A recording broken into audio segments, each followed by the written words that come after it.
record it, or you can record it and send it to me. Either way. Boom. It's already done. It's recording awesome. now. Sweet. Okie dokie. Okay. I think that's it.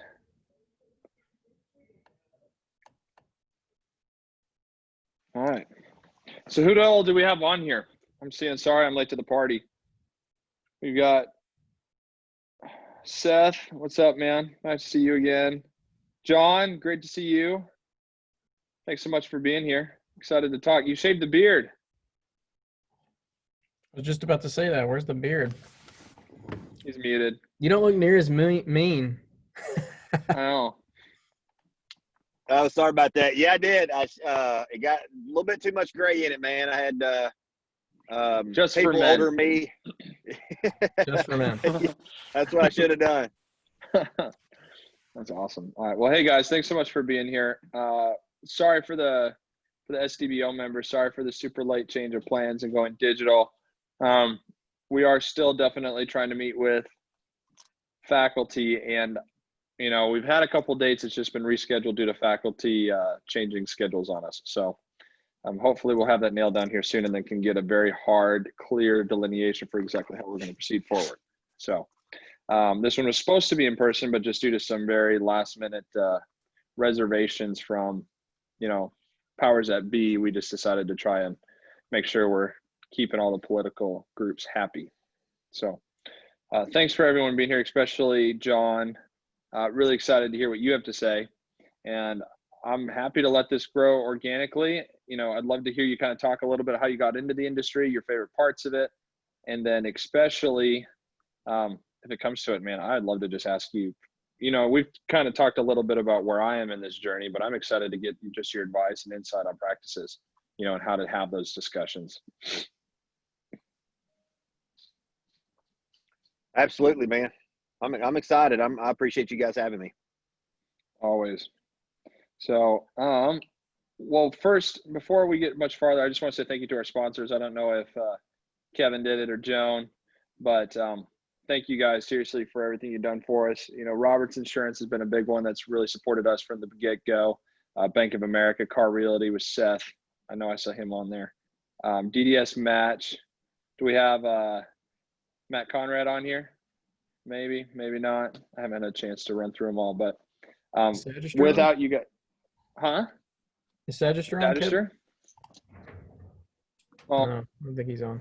He was a great one last year too, but without you guys, thank you very much. This wouldn't be possible. So hopefully we'll get some more of these in-person meetings where we can all kind of network and get to know each other better. But without further ado, John, take it away and just kind of tell us, who you are, what you do, how you came into the industry, and what excites you most about it, and then what you do in your off time. Absolutely. So thanks again. I really appreciate everybody having me here. I was looking forward to being there with everybody this evening. But the digital format's going to work well, I think. I've got my mobile office all set up, ready to go. My name's John. I'm a managing partner of Fortune Management, and I have a couple of business partners. Collectively, we own about 9 franchises under the Fortune Management umbrella. We're headquartered over on the West Coast. And my partners and I own basically the Southeast United States, with the exception of some pockets. We've got coaches scattered out throughout our market, and I spend a lot of my time on the business development side, training and hiring new coaches and onboarding new clients and delivering training universities and marketing events and that kind of stuff. And essentially, we wear 3 hats with our clients. One thing that we do, obviously, is we go into the office, we teach business systems and provide resources and tools and information to help make the business more efficient, more profitable, more productive, keep the team happy, doctor happy, etc. The other thing that we do is we wear an executive coaching hat, which is one of my favorite hats to wear. It's not my favorite hat to wear, but one of them. And that is more or less working on the personal development side, helping people understand motivating factors of their teams, leadership development, enhancing communication, both intrapersonal and interpersonal, and helping our clients overcome certain limiting beliefs around dental insurance participation, raising your fees, limiting beliefs around CERAC technology and Solea laser and, CT and a lot of those kinds of things that tend to hold people back. And then the last hat that we wear is more or less a strategic advisor. And so we essentially set, on the board of directors for all of our clients. So our clients are CEOs of their businesses, right? And a CEO has a board of directors, and that board of directors consists of their coach, which would be me. It also consists of their supply company. It consists of their IT company. It consists of their attorney, their real estate agent, their practice broker, their wealth development advisor, their banker. All of those people sit on the board of directors. And so as a CEO, you have a vision for where you want your practice to go. And it's our responsibility as the board of directors to play nice with one another, all be familiar with what this doctor's vision for his or her practice is, and then help make certain that they're making effective executive level decisions based on where the industry is now and where the industry is going, so that we position them for success, short, intermediate, long term. That's probably my favorite hat. I really enjoy business at 30,000 feet. I love spending I spend a lot of time in the merger and acquisition space and negotiating deals with, DDS Match. I just got off the phone with Matt Poppert out of Atlanta. We're doing a deal together. I love learning about the banking space and the different banking opportunities that are available. B of A is a big partners of ours nationwide. I've done a lot of stuff with them. So I spend a lot of time in that space and I enjoy it, man. It's a lot of fun. I like the transaction. I love going in and finding practices that are a little bit further along that practice growth life cycle, that may be, kind of on incubation, doctors, having to put money into the practice to keep it alive. Or maybe it's on life support, or maybe it's just late career doctor that's neglected the business a little bit. My younger clients, we can go in and we can find practices like that. We can acquire them. They're a lot more progressive. They're a lot more productive per patient. And then they get to ride the return. We get the practice for, kind of a deal, because revenues are declining and, EBITDA is declining and a lot of those kinds of things. And so I'll help my clients find those practices. We'll buy them, strategically put certain business systems in place, make certain executive decisions, and then the practice grows and my client's very happy. And so I do a lot of that, first time practice buyers. And then once their practice is established and they're growing, the deal I'm doing with DDS Match out of Atlanta right now is a doctor who I helped her buy her first practice. It's done extraordinarily well. We bought it. I think it was doing around $1 million. She's going to do about 2.6 this year, despite COVID. She bought it 2 years ago. So from 1 million to 2.6 in 2 years, and we had a pandemic that we had to deal with. That's a pretty good success story. And now she's buying her second and third location. Very exciting stuff, man. It's a lot of fun. I like dealing with the people. I love the conversations that I get to have.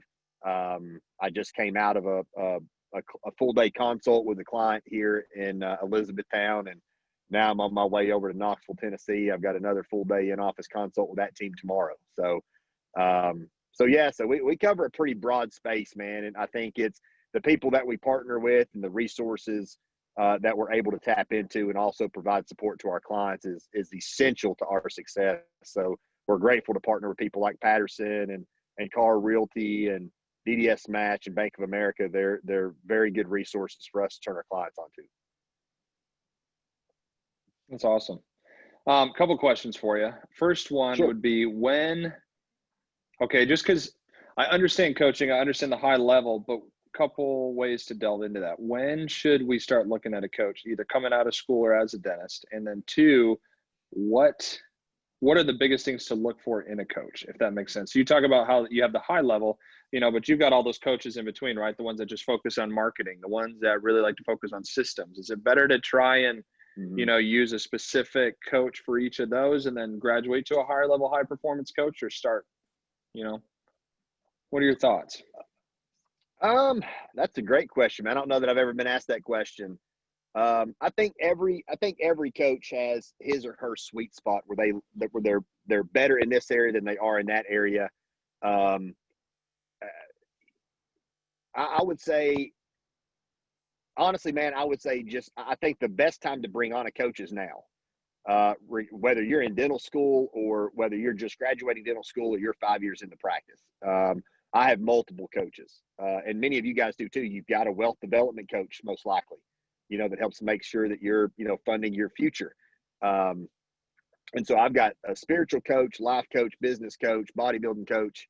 I got people with different areas of expertise, that I work with on certain areas, in my life. So regardless of what area it is, I think just getting used to being coached is a very important experience, because the thing that's going to really interfere with anybody's success, whether you're a dentist or you're me, if you're not willing to be coached, if you're not willing to have somebody challenge your belief systems around certain things, if you're not willing to have somebody ask you certain questions that you're not willing to ask yourself, if you're not willing to be a little bit more open-minded, then you're really kind of putting yourself in a box, and your career and success are going to be kind of limited.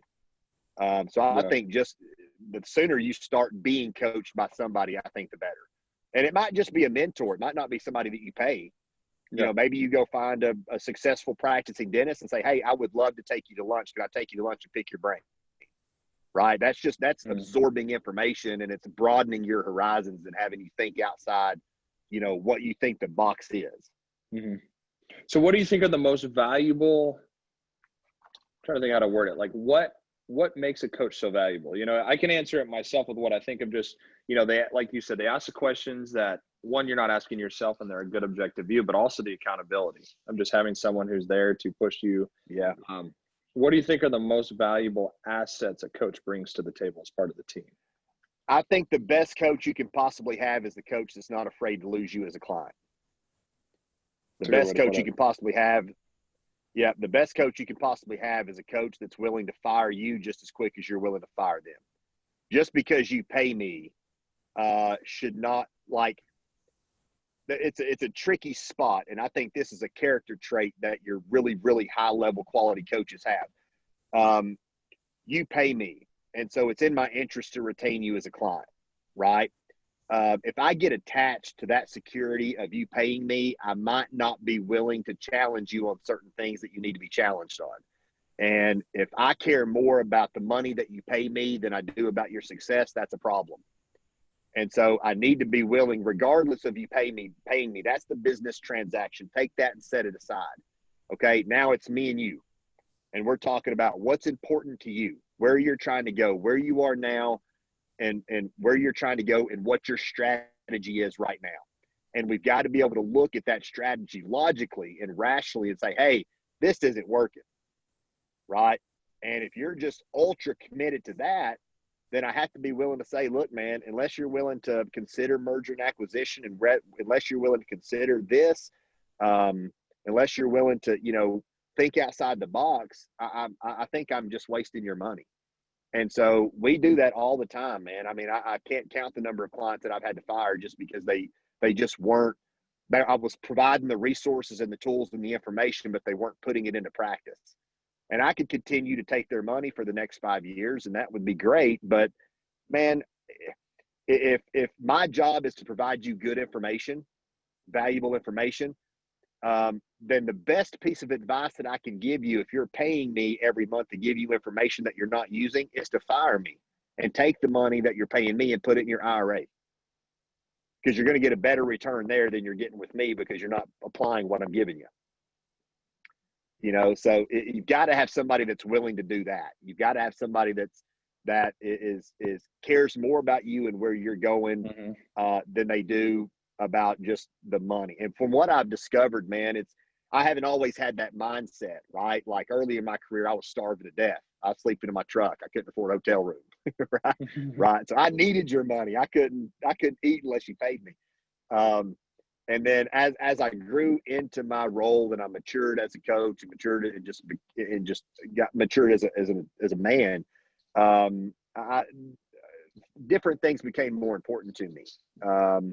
And what I've discovered is that if you come from that place, if you come from that place, it's obvious. If you come from that place, you're worth 10 times what you were if you came from a place of just desperate for security. And you're much more valuable as a coach because you're willing to say what needs to be said. I'm not afraid to hurt your feelings because you might fire me. Yeah. You know, it's my job to tell you what you need to hear, whether it stings or not. Mm-hmm. And so you need a coach that's willing to do that.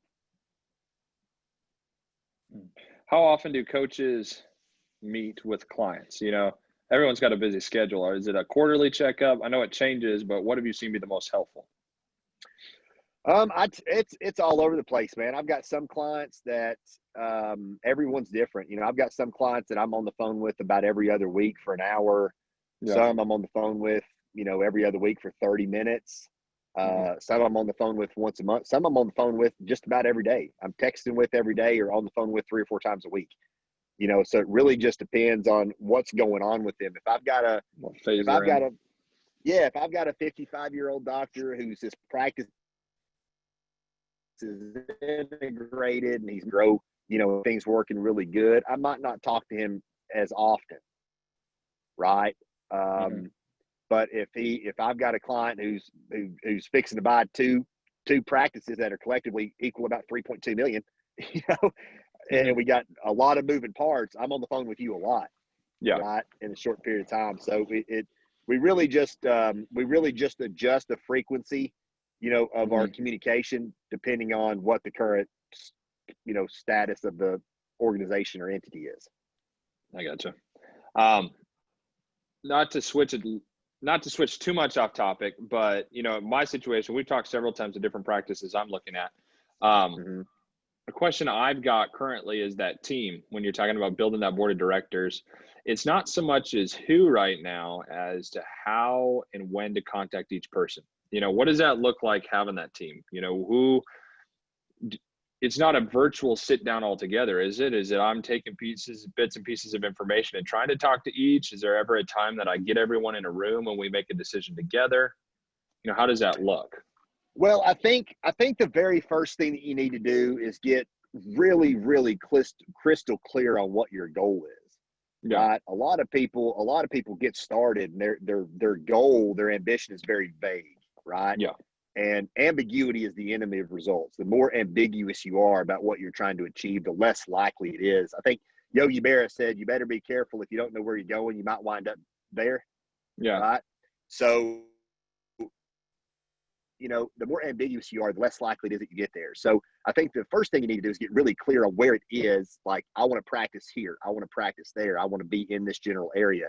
And then find out who the individuals are that, you know, who your car real estate broker is in that area, who your Bank of America rep is in that area, who your DDS match, you know, rep is in that area, and then contact them, let them know what your plans are, let them know who you're talking to, because those guys, like, you know, I've talked to DDS match today, Bank of America today, and two attorneys today and a CPA, right? And they were all different conversations that we were having about different mutual clients that we have.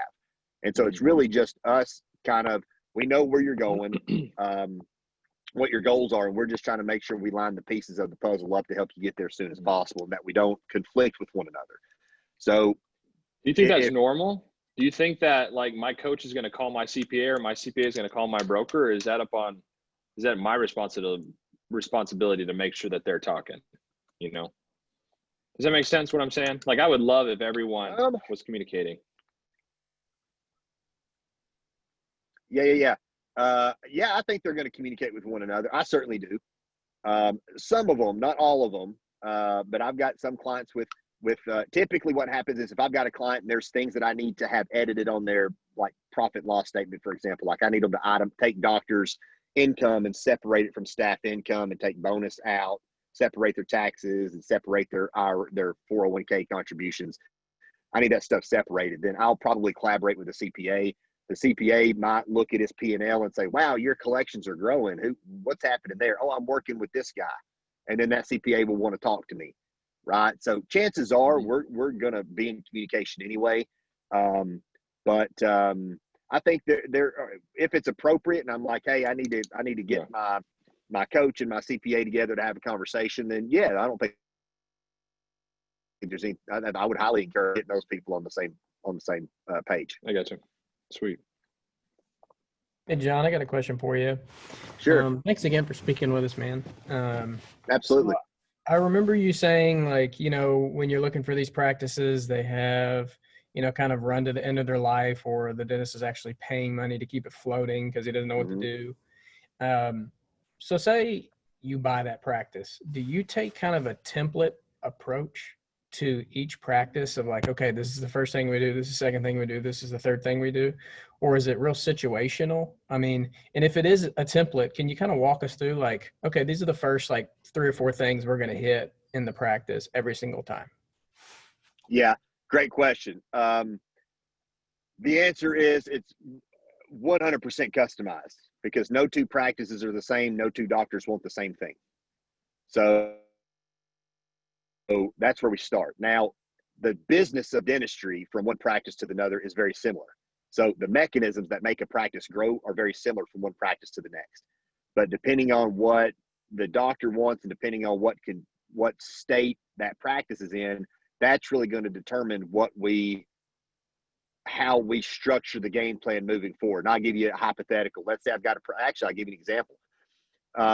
Let's say I've got one practice doing 1.5 million. The doctor's crown to filling ratio is, 4 or 5 to 1.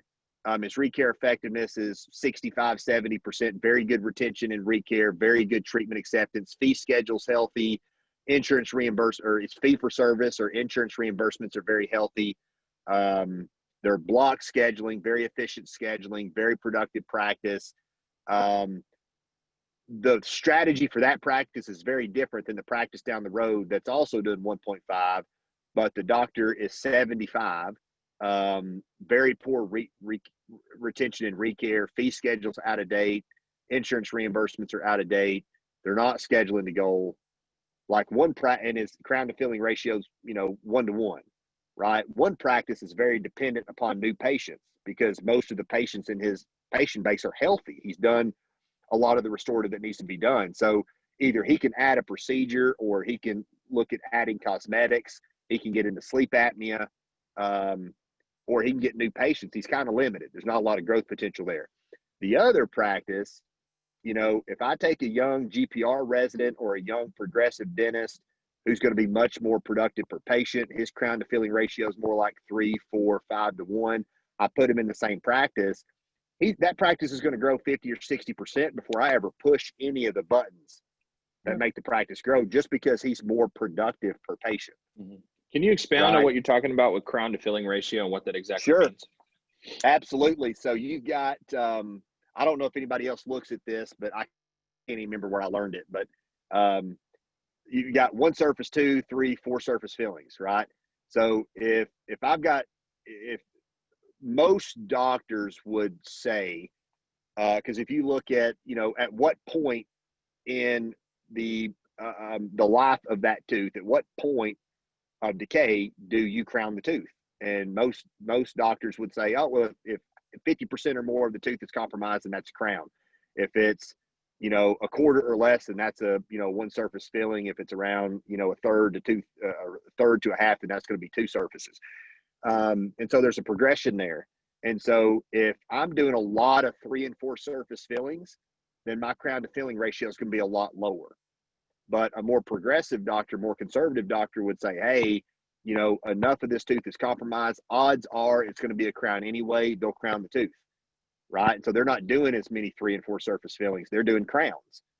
And so the guy that's doing a lot of 3 and 4 surface fillings, he's going to have a lot more fillings and fewer crowns. His crown to filling ratio is going to be lower.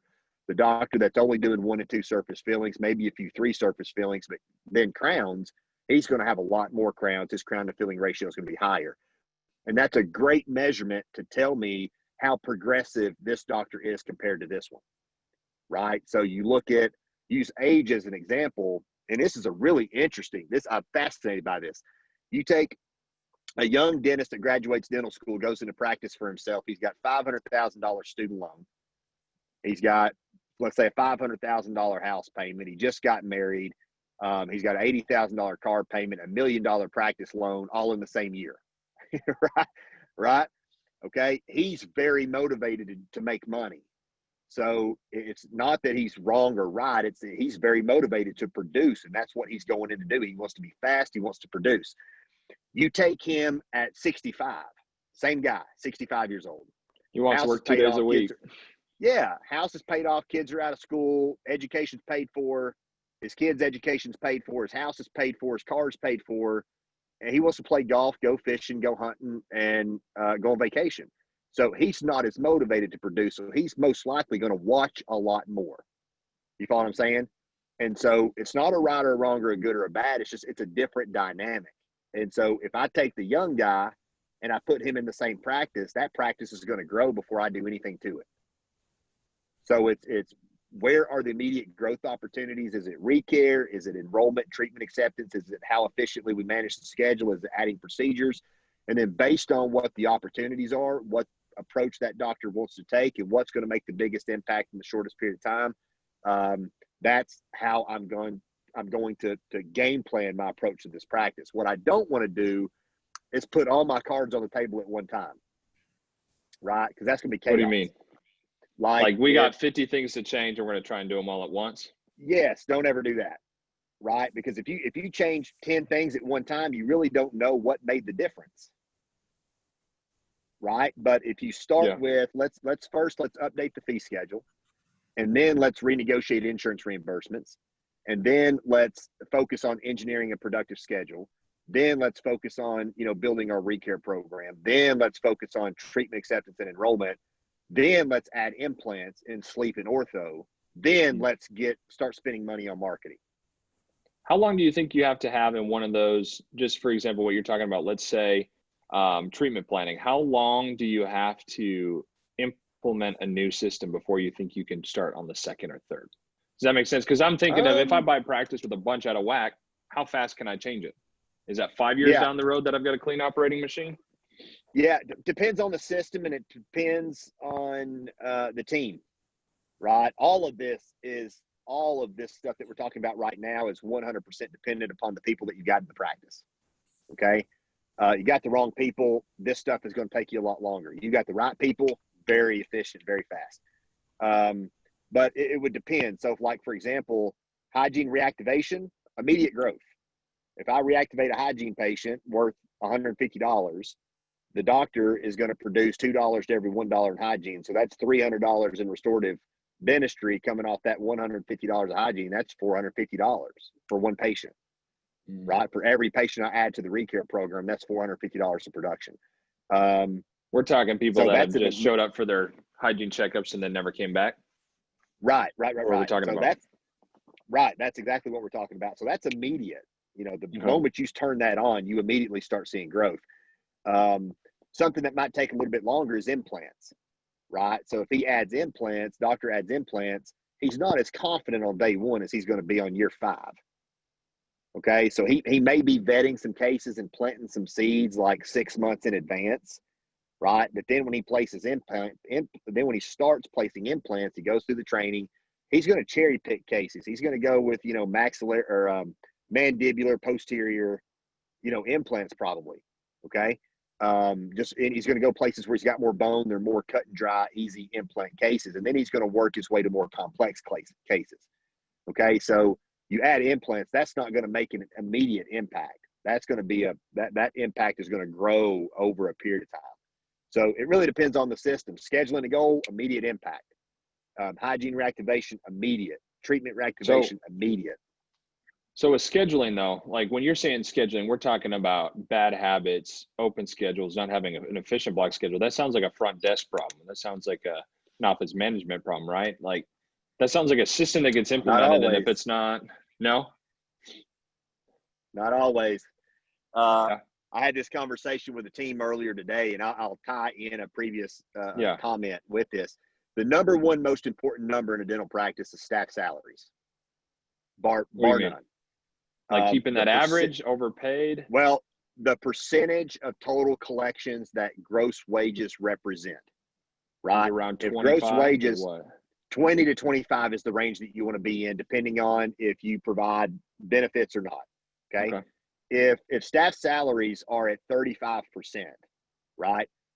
Looking at that number, that would say, oh, well, you got a bad team, bad culture, bad leadership, very inefficient.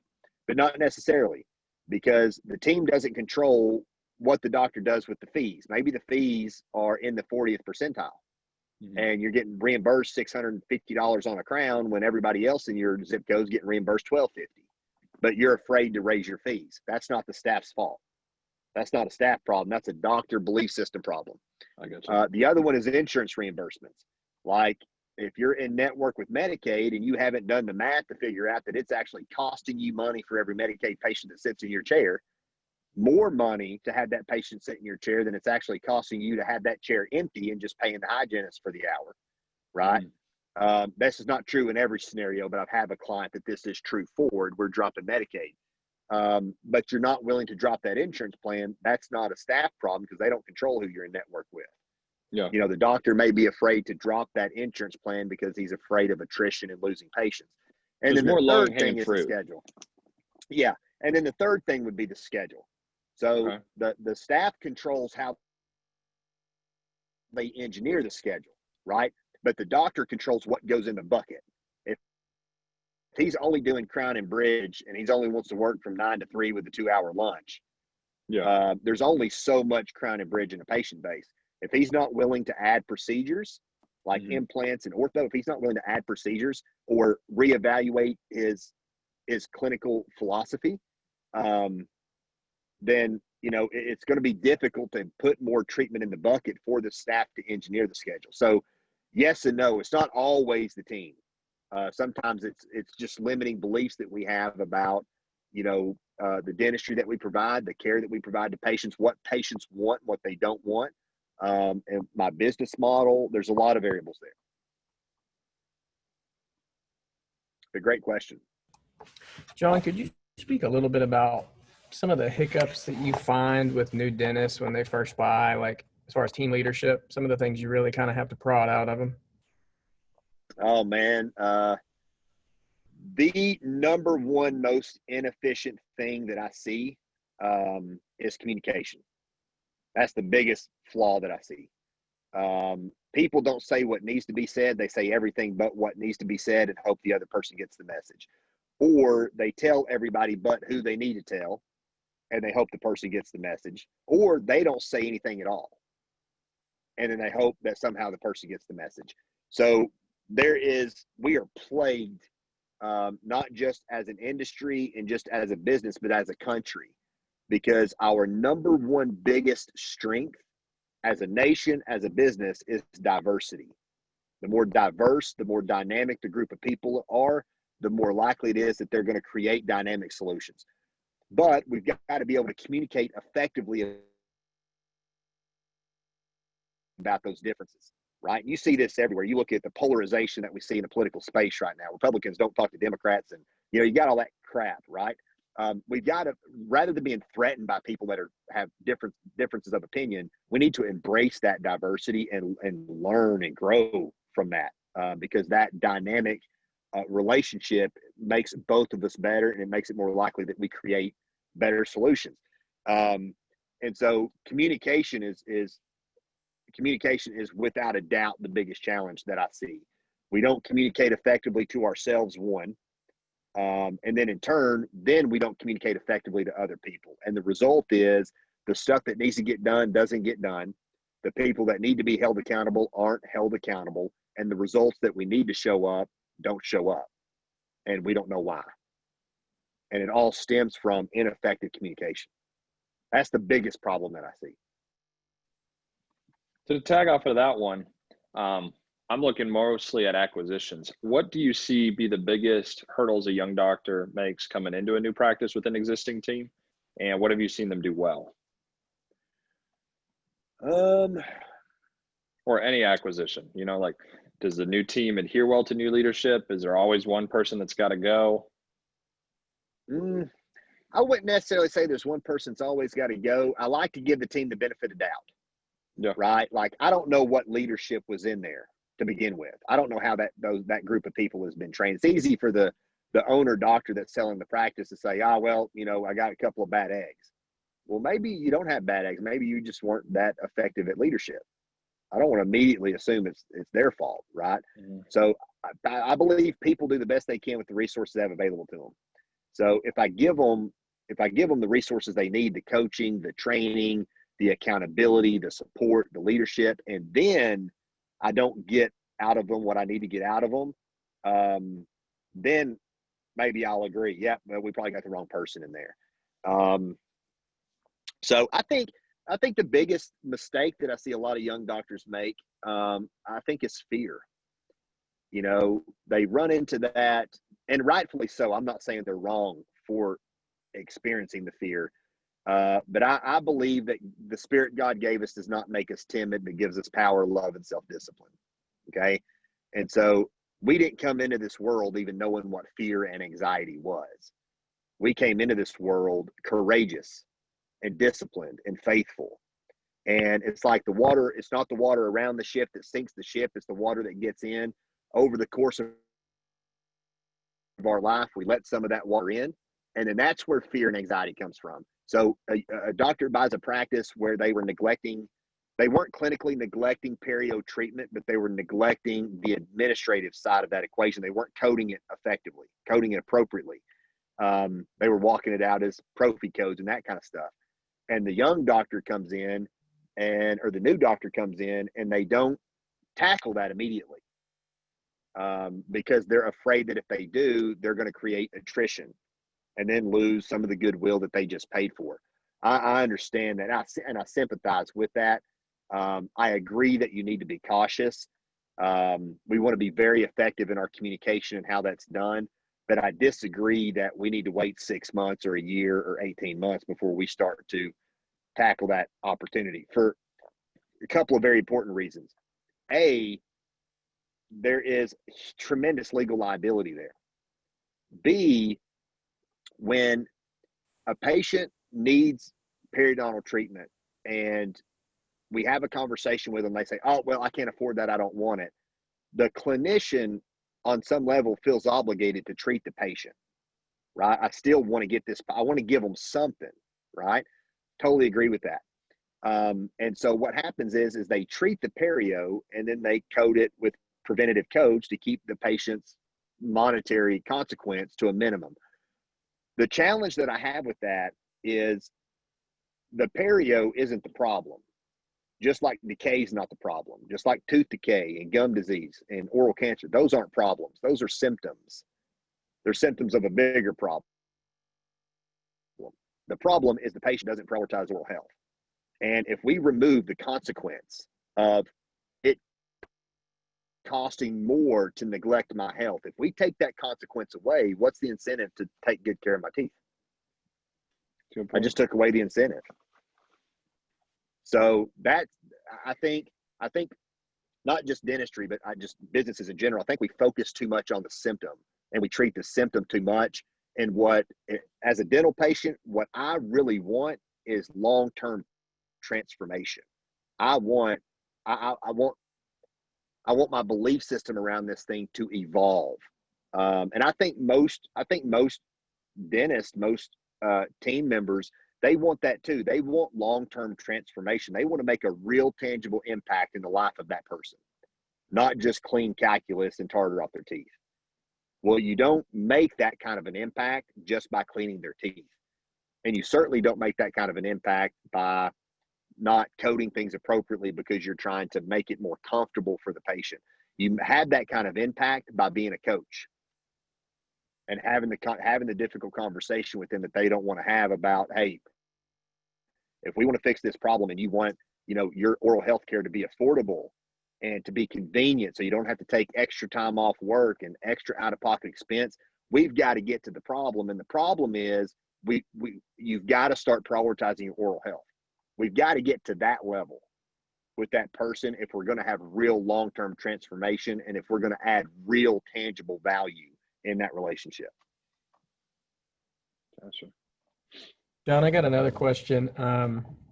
It's in regards, I'm kind of thinking about what I'm thinking about and then also others probably. When you said the sooner you get a coach, the better. especially if you know, like, I mean, for me personally, I want to own as soon as I come out. I'm going to be 36. I'm already kind of behind the curveball with that, and I'm ready to kind of move things as fast as possible. Um, what does it actually look like as far as like fees for a coach? Like, say I'm a third year and I want you to be my coach. Is this a set price that I'm going to be paying you yearly, or is this a percentage? How does that play out? Oh man, uh, there's so much there, man. I've done a lot of pro bono work.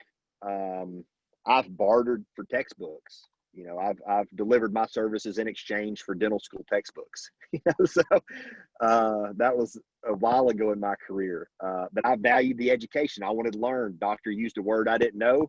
I wanted to know what it meant, so I started getting the books that would teach me what it meant. You know, and so I'd start to educate myself. There was value there for me. But I think it depends. There are obviously different coaches cost different amounts. Different organizations are going to differ in price. Some organizations are bigger, some are smaller, some are more comprehensive, some are not. Some coaches are more experienced than others. Some their process for coaching you is a lot more time involved than others. So I definitely think that you get what you pay for in this space, in my space. But the challenge with us is it's very similar to you guys. You know, you've got a practice and your crown fee. Actually, two practices in Buckhead. One of them has a crown fee of $2,600. The other one has a crown fee of $1,800. You go 5 miles the other direction, there's a crown fee for $750. Right? So I can go 10 miles in any direction. I can get 3 different crowns for 3 different prices. Which one do I buy?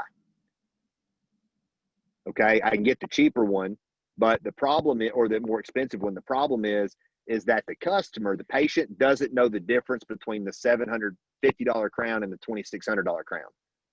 They just know it's a crown. And the same thing's very true for us. The dentist doesn't know the difference between, you know, my fee. I've got clients at $4,000 a month, $4,500. I've got clients at $1,000, clients at $750. It depends on the level of involvement, right? And how long they've been with me and a lot of other things.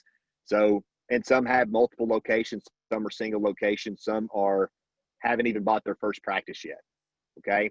So, you know, the challenge is like a doctor asks me my fee and I tell him, he's like, oh, well, I can get a dental consultant for, you know, this amount. It's very, very different. A relationship with me looks very, very different than a relationship with somebody else. I'm not saying I'm better, but it's very different. And if you value that difference, then what I charge is worth it. If you don't value that difference, then you're better off paying them less. Does that answer your question? So it could range anywhere from, you know, $1,000 a month. I've seen some that are, you know, $6,000-$7,000 a month. You know, there's a lot of variables there. And the range would be $1,000 would be like a D3 student who's yet to buy but is getting everything in order, all the way to 6,000 to 7,000 who maybe has 2 to 3 practices. Right. Okay. Right. You know, if you're asking me, if you're a dental student, you don't own a practice, and you want to schedule some calls to talk about your future and get your goals in order and that kind of stuff, dude, that's not something I would charge for. I mean, that's marketing for me. I would consider the cost of that hour in my schedule, however often, I would consider that a marketing cost for me, because I work very heavily on referrals. I don't spend a lot, you know, on a marketing department per se. Right. And so stuff like that. And I think anybody that works in my space would do the same thing. I don't think that's unique to me. You know, there's not a lot of marketing opportunities in my business, you know, so you work with a client, you get good results. They talk about it. And when they talk about it, you know, it brings new opportunities. So the more you're getting your name out there and the more people you have talking about you and mentioning your name, and the more people view you as an expert and say, hey, I got a question. Oh, you should call this guy. The more of that stuff's going on, the the more your business is going to grow. So it's I think a lot of people in my space, the fee goes up and up and up the busier you get, because my fee has gone up and up the last few years because I've gotten busier and busier and busier. And so one of the things that I've done to help control my book of business so I can still deliver the quality that I want to is keep my fee in a place that has some people say, nope, you're too expensive. And other people say, oh yeah, well, I'll pay that. Right. So it's a little bit of a balancing act. But at the same time, I think there's an altruistic side of, and I don't think that this is unique to me. I think there's an altruistic side to people that are in my line of work. I think people in my line of work care, and they want to serve and they want to support. And I think it's sacrifice. It's what I value about what I do so much, is there's a part of it that there's a big part of it that there is no compensation for. You do it because you care. You do it because you want to make a difference. You do it because they need you, right? And it has nothing. It may not even benefit you. May not affect you at all. But if you're needed and you feel like you can add value, then I think the vast majority of people would add value, would choose to add value rather than say, nope, I'm not getting paid enough. If that's your attitude, nope, I'm not getting paid enough, you're in the wrong line of work, in my opinion. That's good. I appreciate that. So if we were to speak with you and said, we want to have a goal talk, what would be the things that you would say, okay, if you're really thinking about owning a practice, these are the kind of things you need to be thinking about right now and setting goals for, of what your why is and kind of, how you want to approach it and what goals you want to hit? What would you say we need to have on our list? Where are you right now? Where are you right now? Give me a very good idea of where you are financially, where you are professionally, where you are personally. Where are you in life and in business right now? Number two, where do you want to go? What's your goal? What do you envision the next 5, 10, 15, 20 years looking like? Do you want an $8 million group practice with 10 associates and specialists in it, and you're just a CEO and you're on the golf course all day and you're making $500,000 a year? Do you want 50 locations? Do you want one location that's fee for service and insurance driven? What do you want? Where are you trying to go? What's your strategy been so far? Right? What's the strategy that led you to get to where you are? Okay. What circumstances got you where you are? And then what is your plan to get where you're going? Okay. So number one, where are you now? Number two, how'd you get there? Number three, where you going? Number four, what's your plan to get there? And then number five, this is where we talk about what I feel like would be a good plan to get you from where you are to where you're going. We need to be considering, acquisitions. We need to go ahead and get in touch with a broker so he knows we've got a buyer that's interested in acquiring practices in these two locations. You'll want to build, you don't want to lease, because you're just throwing money away on rent. So let's go ahead and get this guy, let's go ahead and get Car Realty involved and say, hey, can you go ahead and start looking for some properties for this guy in these two markets? You're probably going to need to position yourself in a certain way financially to be attractive enough to the bank.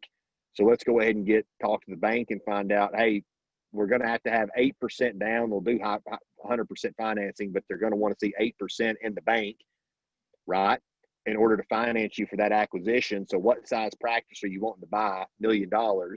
We need 8% in the bank, right? So that's 80 grand. So where are you now financially? I got $35,000 in the bank. Okay, we got to get from 35 to 80. So what's our plan to do that? So it's kind of a chess game to some extent. So I think all that stuff is important. But again, I would revert back to, if your goal is just to own a practice, man, there's just such a wide range there.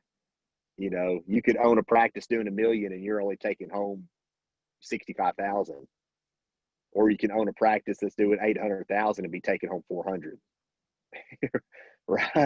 Right. So where you're located, what kind of practice it is, there's a lot to that. So that's why we want to get really, really clear on what that looks like for you. Well, and to that note, this will be my last question, I promise. Oh, you're fine. What's a story of somebody who's really doing it right? I mean, I think one of the hard things we have in our mindset is what's actually doable. What can happen, what's possible. And I mean, can you kind of cast a vision of like, I got a guy that's doing this and that, and this is how he's doing it. And I mean, kind of that, okay, like this is what's possible. I'll give you two examples, drastic polar opposites. Okay. Buckhead and Podunk, Kentucky. Right. One of them is a fee-for-service practice. Well, moving towards a fee-for-service practice, highly higher end, high PPO. One of them's Medicaid. One of them started off the right way. One of them could not have started off in a worse way. Okay. Dr. A, Medicaid practice. He bought a practice 3 or 4 years ago. Young guy, I think he was 30 years old when he bought his practice. New practice owner. He went in and bought a practice from an older gentleman that was doing about $780,000. About 60% of the restorative revenue was implant revenue, and my guy does not place implants. He didn't know what he didn't know. He bought the practice on day one. 60% of the restorative revenue went away. That practice went from 780 down to like 320, 330. Okay. He calls one of my clients that he went to dental school with. This client's over in East Tennessee. She refers me to him. I start working with him. What did he do right? What did he do wrong? It's obvious, right? You should have known not to buy that practice if you don't do implants, right? But he didn't know what he didn't know. Having to work an associateship to help cover the overhead at his practice. What did he do right? He's very coachable. He is open to everything. If I ask him to do something, he executes flawlessly. No questions asked. He wanted to add implants. We added implants. He wanted to add ortho. We added ortho. We had a couple of people in his team that weren't being accountable, weren't following through. He replaced them.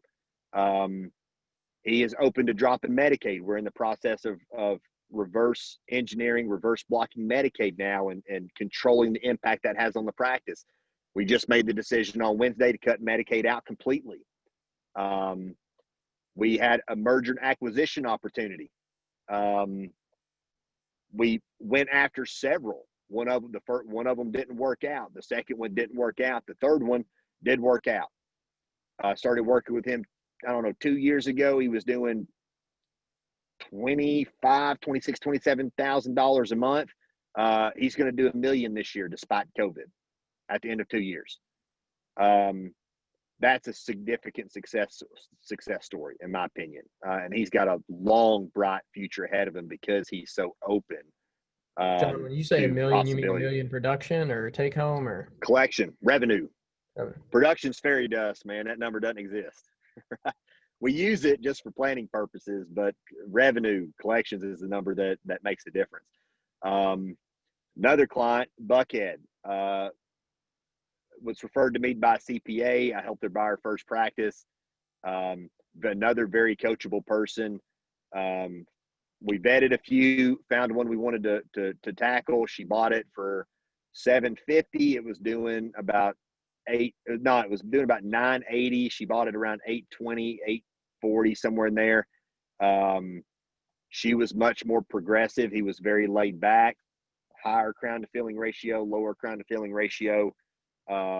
We increased the fees. She wants a fee for service practice. She didn't want an insurance driven practice. This practice has numerous insurance plans in it, but she was open to it because she saw the vision of growing this practice from where it is and then transitioning that practice to a fee for service practice over time, rather than being so stuck on the idea that I have to buy a fee for service practice, or saying, well, I can't find the fee for service practice that I want, so I'm going to start from scratch.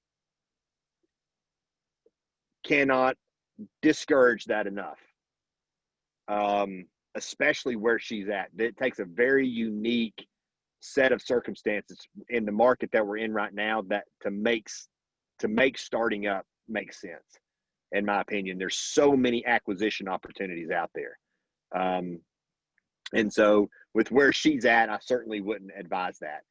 And then So we've slowly transitioned that practice over time. We're starting to cut out insurance plans, and she's open to, you know, acquisition. So this is the one I mentioned a few minutes ago that's getting ready to buy two additional locations, collectively doing about 3.2 million. So she's very coachable. She takes action. She communicates very well. She's a great leader. She's got a big vision, and she's willing to take action to move towards that vision. Are there risks? Sure, there's risks. But she's progressive. She's fearless, man. She's a really good one. I've got Yeah, go Josh. so you talked about, you know, some limited beliefs. So what have you seen are some, you know, common ones that, you know, dental students come out of school kind of have, and some practical solutions to kind of overcome those now versus, you know, letting them sit and then, you know, just having them build, if that makes sense. I'll tell you the number one limiting belief that I run into, and this is true for young dentists. This is true for dentists that have been practicing for 20 years. I'm not good enough. I'm not good enough. I'm not fast enough. My clinical skill isn't good enough. I don't have enough experience. Nobody knows who I am. I haven't been around long enough. I'm too young. All of that, man.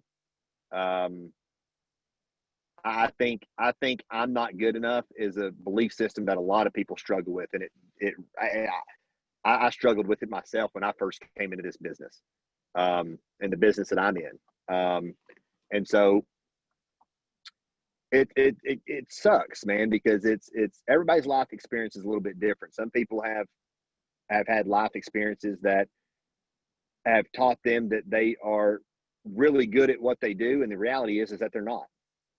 And then other people have had experiences that say that you're not very good and you really are. And so there's I think you got to get in tune with reality, right? So what happens is, and this is the challenging thing with belief systems, you know, if I have a belief system that says I'm not good enough, then that affects everything that I do. It affects how I approach my relationships. It affects how much I charge for my services.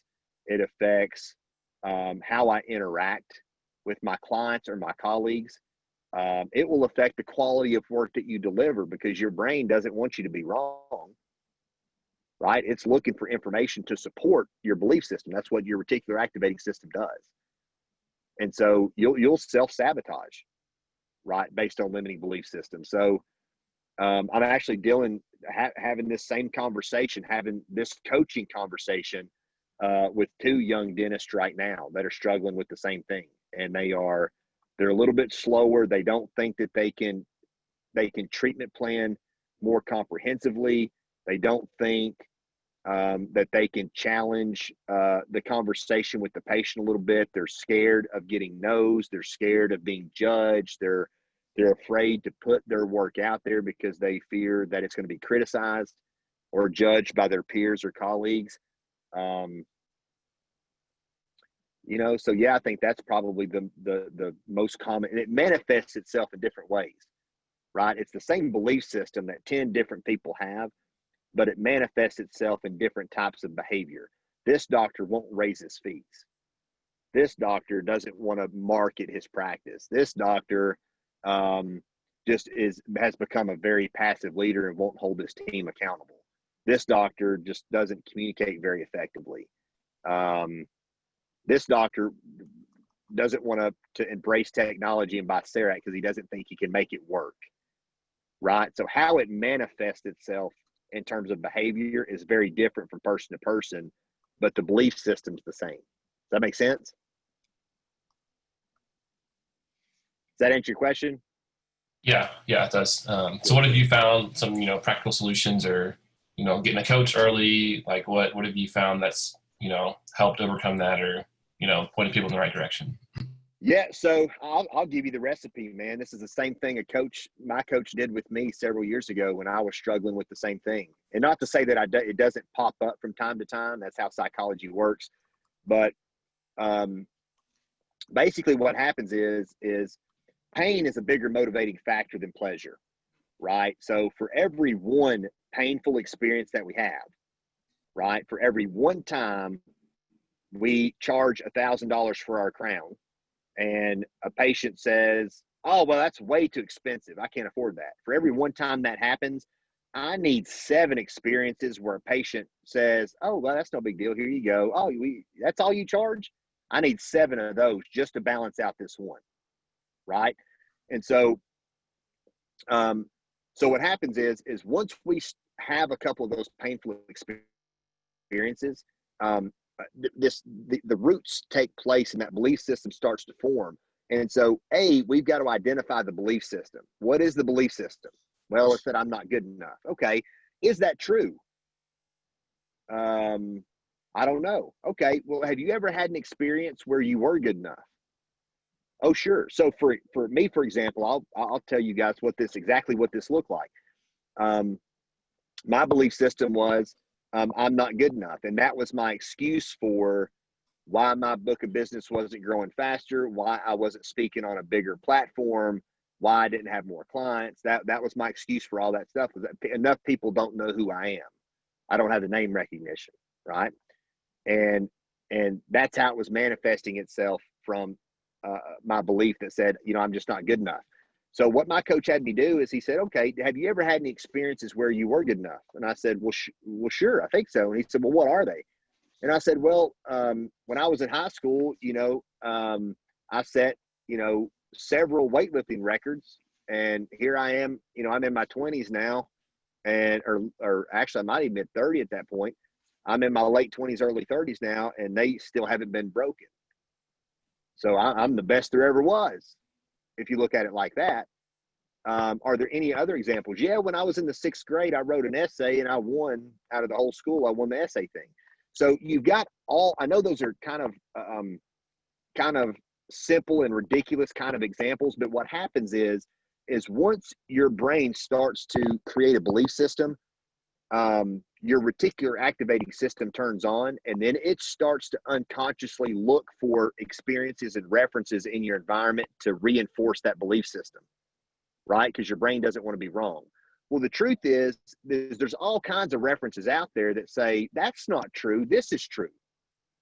But we're not focusing on the positive. Our brain's completely discrediting this. It's not even paying attention to this because this says that it's wrong. You follow what I'm saying? Take CERAC, for example.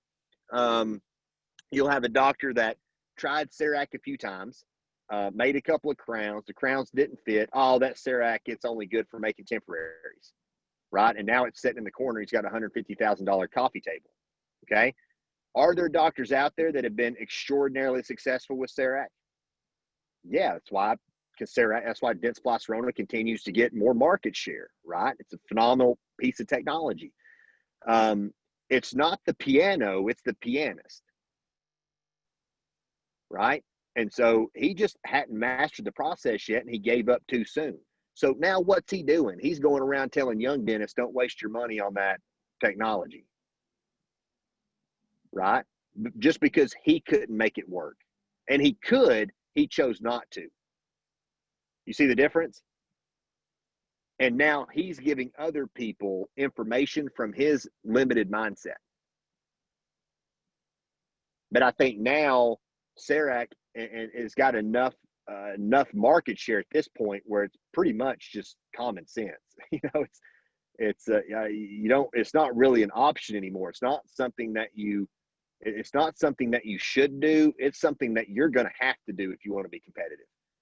I mean, you're going to have to do, you're going to have to be able to 3D print implant guides in office and do immediate placement. You're going to have to do same day milling. You're going to have to be able to, you're going to have 3D. I mean, those things are quickly becoming standard of care. So if you've got some older guys who struggle to embrace technology and they're the ones telling these guys that, no, this isn't the future, man, they're slowing down progress, in my opinion.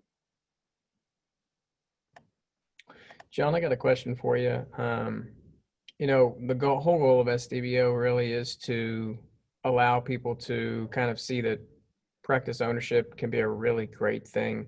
I think, and at least from my perspective, the culture of dental school right now is more so get your schooling, go work somewhere for a couple of years and, just get your hand skills up and then think about buying a practice. Whereas in my opinion, before DSOs were around and there was like a lot of associate stuff, if you wanted to own a practice, you just went somewhere, found a doctor you really liked. They were a mentor to you. You stayed on a year or two and then you acquired the practice whenever you felt you were ready. What do you see happening in the market? Is that still happening out there, or are people just coming in and keeping the doctor on 3 months, leaving? Or, I mean, what does the market look like right now? Man, it's all over the place. But I tell you, the number one thing that determines whether it's on one side or the other, it's confidence. It's confidence. If you got a dental student just graduated dental school and he goes out into the market, if he's confident, he'll buy a practice on day one, make it his, transition the doctor out, and he's rocking and rolling, and he's on his own. Somebody that doesn't have that same level of confidence, and he's probably more of a D-type driver type personality, right? More of a risk taker, more decisive. Somebody else, may not be willing to take that kind of a risk, and that is somewhat of a risk. Okay, somebody else may not be willing to take that kind of a risk. They may want to go into an associateship for a period of time, get their hands speed up, learn kind of how the dynamic of a dental office works, learn how this thing called business works, kind of learn that stuff and get some mentorship before they take that next step. I don't think one is right and one is wrong. I just think they're different. One has more risks than the other one. But then again, I think there's something to be said about getting comfortable being uncomfortable. So if your goal is to get where you're trying to go as fast as possible, the fastest way to get there is to get uncomfortable. And that's to jump in. Like, don't stick your toe in the water, jump naked off the high dive into the deep end. Because once you jump out of the airplane, you can't change your mind. Right? You're out. You can't say, no, I changed my mind. Right? Once you've bought that practice, that's your practice. Okay. Now it's a must. Now you got to make it work. Okay. So, I still see young guys fresh out of school, buying their first practice. I think the vast majority, are working an associateship for a period of years. I think the vast majority are starting in corporate, and then going from corporate into private practice. And then 6 to 10 years after they've graduated dental school, that's when they're looking at getting into practice ownership. There are fewer dentists that are going into practice ownership now. There is a trend that we're seeing where more dentists are wanting to be associates and not have to worry about the hassles of business ownership. That has corporate dentistry foaming at the mouth and private equity foaming at the mouth, because we got more than enough dentists to keep our practices, cruising, for however long period of time. So I think corporate dentistry serves a valuable role in the market. It's kind of an incubation system, right? Like, their margins are so low, but their fee schedules are so low. It's a perfect kind of a model for a young dental student to come in and trial and error. There's not a lot of mentorship. It's kind of like, jump in there and sink or swim, right? And this is the format. This is the formula that we want you to follow, and they heavily influence the treatment plans, and some of that kind of stuff. But I think that's why a lot of doctors get disgruntled in corporate dentistry, because corporate dentistry takes away the one thing that makes you unique. It takes away the one thing that differentiates you from every other dentist out there, and that's clinical subjectivity. That's your clinical, artistic expression. It removes that. And so once you're working with corporate for a long enough period of time and you begin to think, man, I would handle this differently. Once you start to desire that freedom of expression, that's when you leave corporate and you go into private practice. And then when you start to believe that you feel like you can do it better on your own than you're doing in the private practice that you're an associate in, that's when you go buy your own practice. Right. So it's that time, that experience is what builds your confidence to believe that you can step out on your own and make it work. And people want what you have.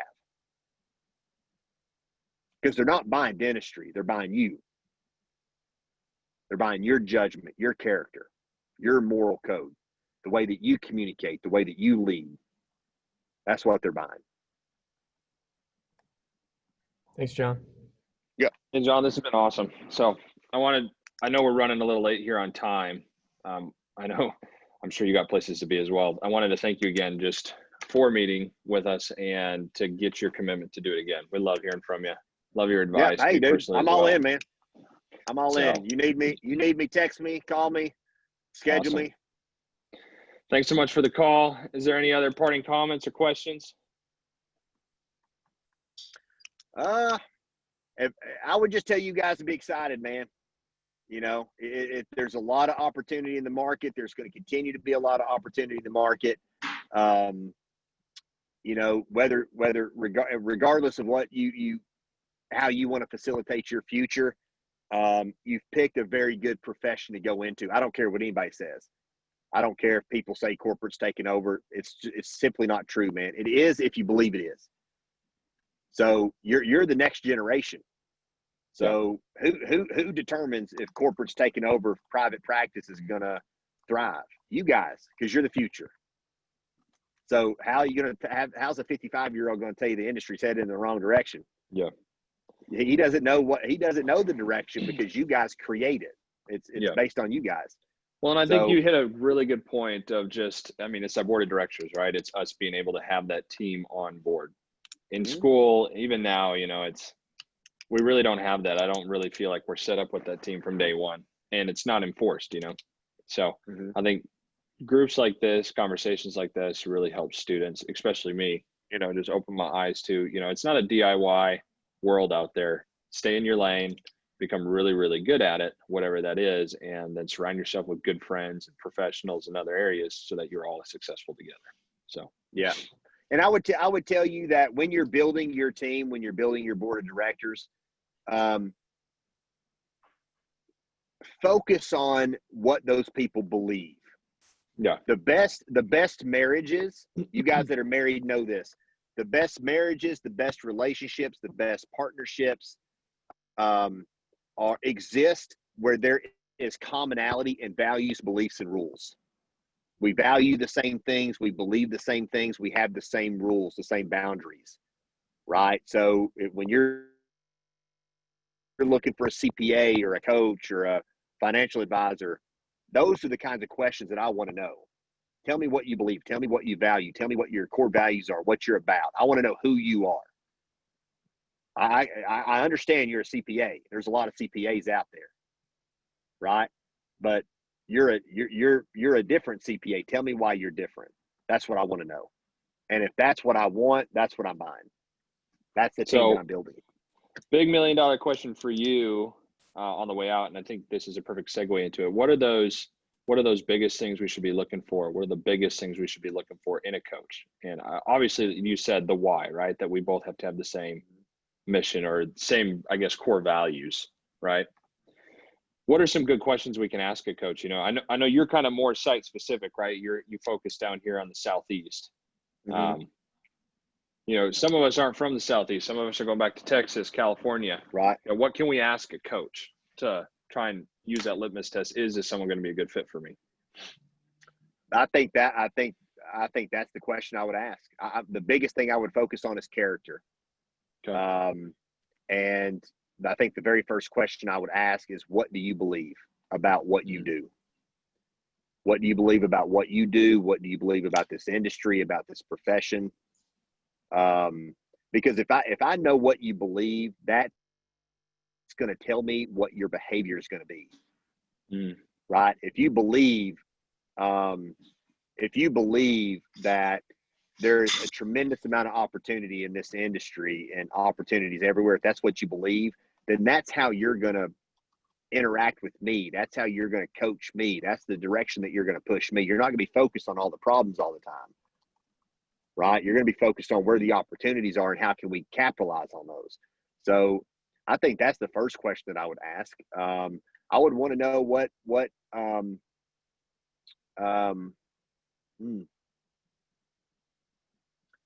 I think that's the most important question. I might want to know if any of you guys are going into any kind of a specialty. I might want to know if they've got experience in that specialty. You know, if they worked with orthodontists, have they worked with periodontists? Because those business models are very different, right? Perio is very different than endo. Endo is very different than general. So I'd want to know if they had experience doing that. I would want to know how long they've been doing what they're doing. How long have you been working in as a coach, doing professional services, business services for dentists? How big is your team?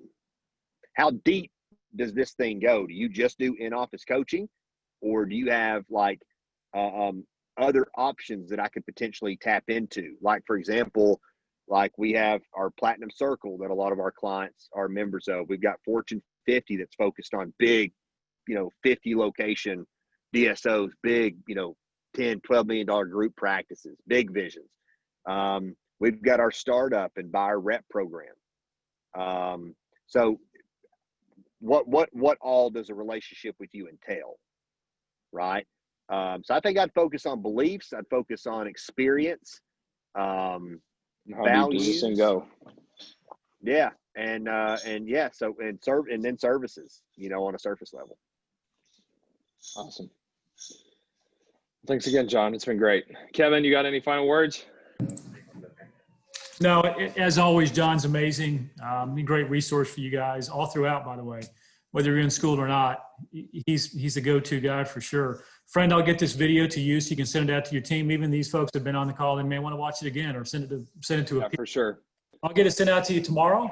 John, Sounds travel great. safe, brother. Appreciate it. Friend, Ryan, thanks for your time tonight, for putting it together. Always. Thanks so much. You for all have a everything. great night. Yes, sir. Thank you, Good going, guys. everybody. I appreciate it. Thanks, Take John. care, guys. Travel. Appreciate it. Bye-bye. Bye.